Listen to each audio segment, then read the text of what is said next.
खुलुमबाय गोजोन फुंबिलि बयनिसिमबो नोंथांमोनखौ आंनि चेनेलाव गासैखौबो बरायनाय बावहरग्रोनाय थाबाय आसा खालामो नोंथांमोना खौरांखौ नायनानै मोजां मोनगोन।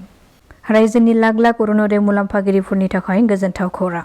फैगौ 1 आगस्टनिफ्रायनो अरुणोदयजों लोगोसे मोनफ्रोम सोरखारि बिथांखिनि मुलाम्फाफोरखौ मोनफिननो हासिगोन।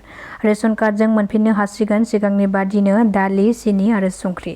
रायजोआव फिन जागायफिननो थांगासिनो दङ सोरखारि बिथांखिनि मुलाम्फाफोरा। आरो बेनि अनगायैबो फरायसाफोरनि सोरखारि बिथांखि जेरै निजुत मयना, बाबु आसनि, जीवन प्रेरणा, बैसोगोराफोरनि पेन्सन बेफोर गासै बिथांखिफोरखौ सोरखारनिफ्राय मोनफिननो हासिगोन। गरेस्वर सुवागपुराव गिख्रंथाव लामा जाब्रबथायजों सानै सुबुंनि जिउ खहा। मिथिनो हानाय बादिब्ला बगामाथि पिकनिक स्पटनिफ्राय गरेस्वर फारसे फैबाय थानाय समावनो हरखाब गंसे डाम्पार गारिया सौख्रांनायनि जाहोनाव स्कुटिजों फैबाय थानाय सानै सुबुङा गोब्राब जोखोम जानानै जायगायावनो जिउ गोमादों। बे जाब्रबथायाव जिउ गोमानाय सानै लाइमोनखौ गरेस्वर बालाहाटिनि गौतम बर' 19 बोसोर बैसोनि आरो गुबुन सासेखौ दिपेन बर' 30 बोसोर बैसोनि होननानै सिनायथिनो हानाय जादों।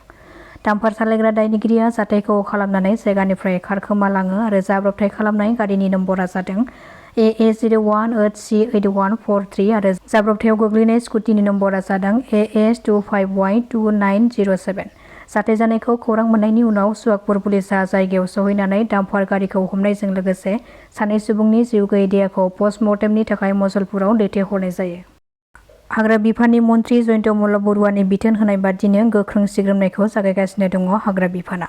बेबादिनो बावैसो सान सिगाङाव कुसुगाव हाग्रा बिफाना आयेन बेरेखायै दंफां दाननानै लाबोनायखौ हमनो हानायनि उनाव फिन आरोबाव गोबां आयेन बेरेखायै दाननानै लाबोनाय दंफांनि थुख्राफोरखौ हमनो हाबावदों। बे हमनो मोननाय दंफां थुख्राफोरखौ रेन्जार दीपक बसुमतारीनि दैदेननायाव हमनानै हाग्रा बिफाननि मावखुलियाव JCBजों दैखांनानै लाबोनाय जादों। बेनि अनगायैबो जाय दंफां बेफारिफ्रा आयेन बेरेखा दंफां दाननानै दोनखोमानानै दोनदों बिसोरखौबो जाहाथे सांग्रां जानानै थायो बेनि थाखाय खावलायदों कुसुगाव हाग्रा बिफाननिफ्राय। फैगौ 2027 मायथाइनि सुबुं सानखोआव बाथौइज्म लिरनाया बेसेबां जाफुंसार महर मोनगोन बेयो मोनसे गेदेर सोंथि जानानै फैदों। मानोना बर'फोरनि गेजेराव बाथौइज्म लिरनो दुलाराय बाथौ गौथुमा जायखि धोरोमावनो थाया मानो बर'फोरखौ बाथौइज्म लिरनो थाखाय खावलायदोंमोन। नाथाय बे खावलायनाय हिसाबै बर'फ्रा गासिबो खौसेयै ज' जानानै बाथौइज्म लिरगोन बेखौ नुहुराखै।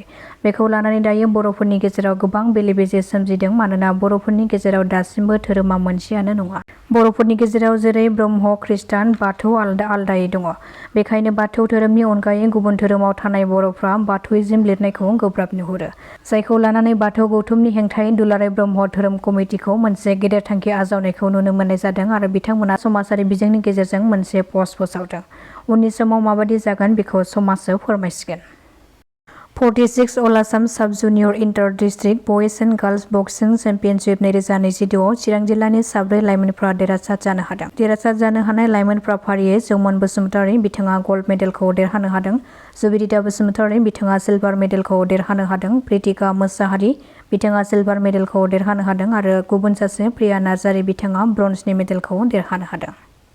চুক্তিৰ যিখিনি দফা ৰৈ গ'ল এই দফাখিনিৰ বহুতখিনিয়ে সংবিধানৰ 125 যিটো এমেণ্ডমেণ্ট ইয়াৰ লগত জড়িত হৈ আছে। তো সেইকাৰণে 2019 চনৰ 6 ফেব্ৰুৱাৰীত যিটো নেকি আমাৰ ৰাজ্যসভাত 125 এমেণ্ডমেণ্টৰ বিল ইন্ট্ৰডিউচ কৰা হৈছিলে এইটো পাছ কৰিবলৈ আমি ভাৰতবৰ্ষৰ বিভিন্ন নেতৃত্বক লগ কৰি আছোঁ। কাৰণ অকল বড়োলেণ্ড নহয় উত্তৰ পূৰ্বাঞ্চলত 10টা 6 চিডেল কাউন্সিল আছে। এই আটাইবোৰ 6 চিডেল কাউন্সিল যদি শক্তিশালী হ'ব লাগে 125 এমেণ্ডমেণ্টটো তেখেতসকলে বিলটো পাছ কৰিব লাগিব। গতিকে আমি 3জনকৈ আমাৰ সাংসদ আমি এইবাৰ লোকসভা ৰাজ্যসভা মনচুন সেশ্যনত আমি চেষ্টা কৰিম যে 125 এমেণ্ডমেণ্টটো যাতে পাছ হয়। আৰু এইটো সংগ্ৰামৰ পিছত দীঘলীয়া এটা সংগ্ৰাম দীঘলীয়া এটা ছেক্ৰিফাইচৰ পিছত যেহেতু চুক্তিবিলাক হয় সেই চুক্তিবিলাক ৰূপায়ণ কৰাটো চৰকাৰৰ দায়িত্ব। এই হিচাপে আমি চেষ্টা কৰিম যে সেইটো যাতে ৰূপায়ণ হয় আৰু তেতিয়াই BTR চুক্তিৰ দফাবিলাক ইমপ্লিমেণ্ট হৈ যাব।